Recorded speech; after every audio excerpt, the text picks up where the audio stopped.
So the way some people here in Minnesota might get started in real estate investing, learning, you gotta have thick skin, and you're gonna learn a lot from it. I have friends that have done it. I used to buy a lot of foreclosures.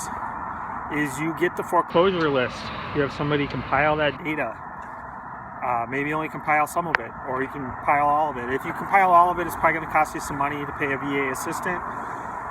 So you're probably going to be selling some of that data. There's already people that usually put that together, like Minria, some of the local real estate clubs. Get that data, start door knocking when you find out the addresses.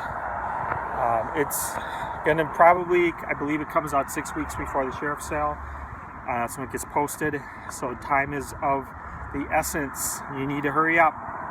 And people are not going to answer the door. They're not going to be happy that you showed up at the door. Most of the time, a lot of the time. I didn't do it. I just have friends that did it.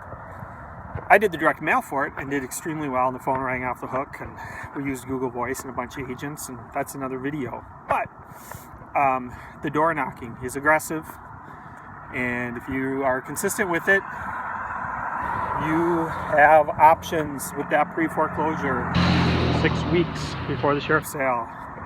There's things you can do.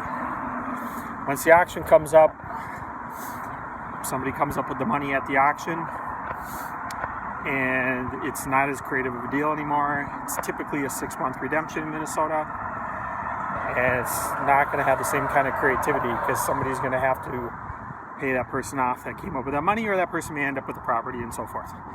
The interesting thing about it is the person that came up with all that money at the sheriff's sale, they have a lot of money, and they didn't get a lot of money by accident. They're smart business people, and they like to turn their money and flip their money a lot, like fix and flip type properties and stuff like that. And they are not going to like the fact that it's a 6-month redemption because their money's going to be tied up for a while. So that's something that's interesting too. But try to get to them in the early days, pre-foreclosure, and I'll get to you guys later.